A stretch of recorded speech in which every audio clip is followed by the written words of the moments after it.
Inuuna mo ba lagi ang pakikipag 1v1 sa katapat mo kapag ikaw ay XP-laner? Nako, red flag yan! Ito ang mga nakakainis na ginagawa ng XP-laner sa rank game. Kung ginagawa mo pa rin ang mga red flag nito, ito na ang sign na inaantay mo para mag-improve. Number 1, nagda-damage XP-laner kahit ang inyong roamer ay healer or roamer na hindi tank. So sino nga harap ngayon? Kaya ayaw din siguro ng mga tao sa kakampi na Zilong. Kasi kapag turtle or lord fight, walang magpo-front sa clash. Pero pwede ka namang mag-damage XP kung ang inyong roamer at pati na rin ang jungler ay parehas tank hero. So may dalawa kayong sustain kaya kahit mag-damage ka na, okay lang yun. Pero please lang, wag kang mag-XP na damage build kung walang po-front sa team nyo. Number 2, hindi marunong pumik ng counter hero sa katapat. Kaya nalulugi at hindi makaikot. Importante kasi na lamang ka sa match-up sa katapat mo para ikaw ang mauna sa pag-rotate at mahirapan yung XP-laner ng kalaban na umikot. Number 3, nakikipag 1v1 lagi sa katapat kahit magkakaroon na ng turtle. Trabaho ng isang XP-laner na mag-zone ng kalaban sa turtle fight at mag-front. Kaya hanggat maaari dapat kapag magkaka-turtle fight na, kumpleto ang iyong battle spell pati na rin ang skill para malaki ang ambag mo sa clash at mas tumaas ang chance nyo na makuha ang turtle.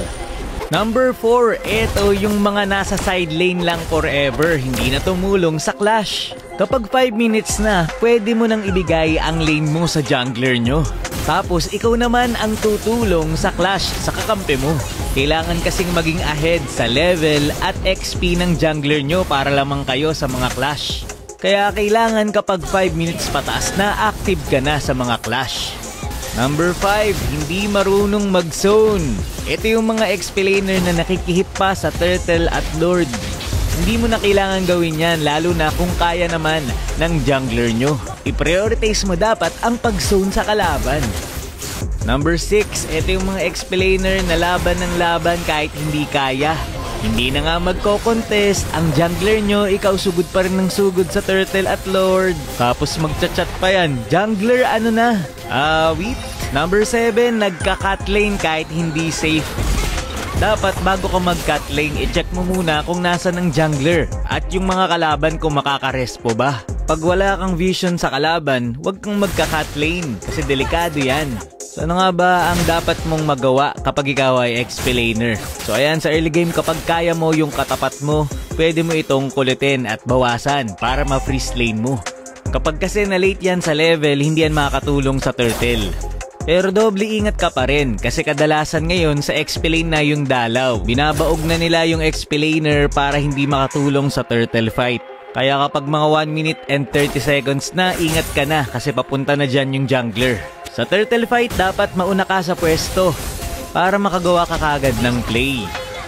At ma-zone out mo ang mga kalaban. Unahin mo ang pag-zone out sa jungler ng kalaban para hindi ito makapokus sa pag-retry ng turtle or lord. Huwag kang matatakot itangke yung damage. Kapag kaya mo at alam mo kung nasan yung kalaban, pwede kang mag-cut lane at manggulo sa ibang lane or sa jungle ng kalaban. Tapos yun nga, kapag 5 minutes na, pwede ka nang sumama lagi sa clash at yung jungler nyo na ang mag-clear ng side. Kailangan din alam mo kung sino ang ipaprioritize kapag clash. Kaya dito, alam ko kasi na kaya ko yung Leslie kaya siya ang inuuna ko. So yun, isa sa mga nagbubuhat ngayon ang mga XP-laner kaya ito na ang chance mo para mas lumakas pa. Yun lang for this video. Maraming salamat sa panonood and to God be the glory.